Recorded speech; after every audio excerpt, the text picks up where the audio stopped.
الرجيم. بسم الله الرحمن الرحيم. طه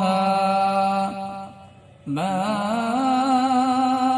أنزلنا عليك القرآن لتشقى إلا تذكرة لمن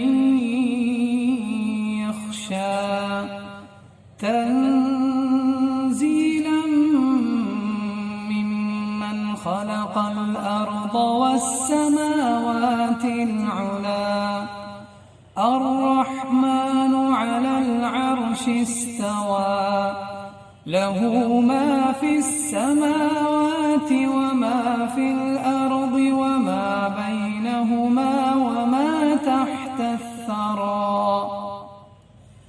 وإن تجهر بالقول فإنه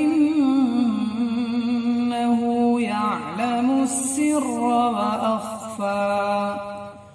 الله لا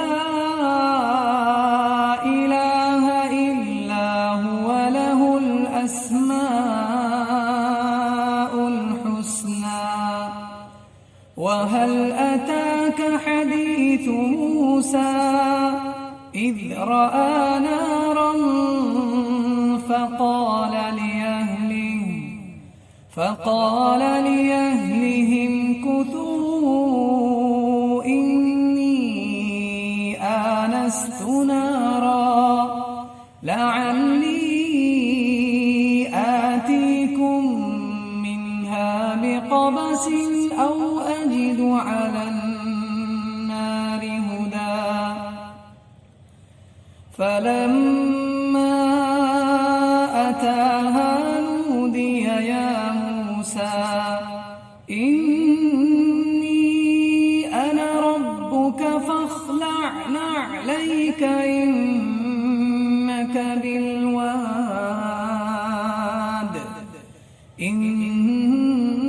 إنك بالواد المقدس طوى وأنا اخترتك فاستمع لما يوحى إنني أنا الله لا إله إلا أنا فاعبدني وأقم الصلاة لذكري إن الساعة آتية أكاد أخفيها لتجزى كل نفس بما تسعى فلا يصدنك عنها من لا يؤمن بها واتبع هواه فتردى وما تلك بيمينك يا موسى قال هي عصاي أتوكأ عليها وأهش بها على غنمي ولي فيها مآرب أخرى قال ألقها يا موسى فألقاها فإذا هي حية تسعى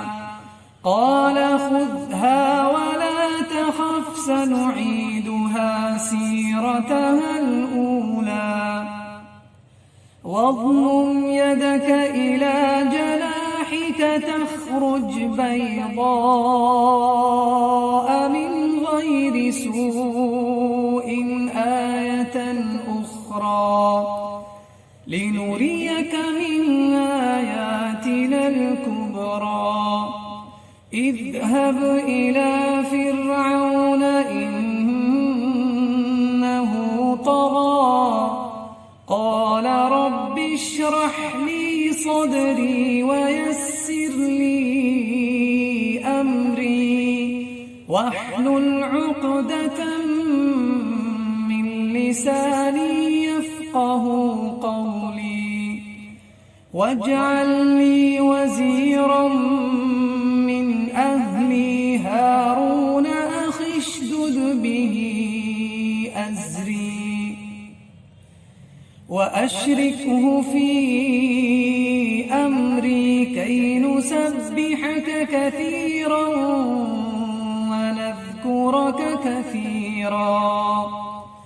إنك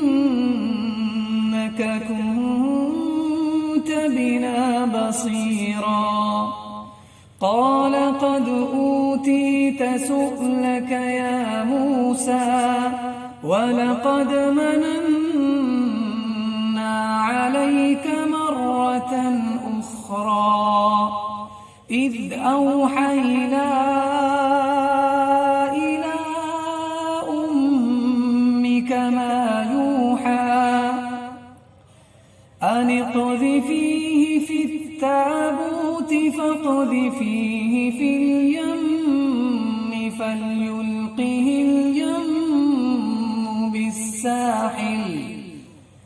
فليلقه اليم بالساحل يأخذه عدو لي وعدو له وألقيت عليك محبة مني ولتصنع على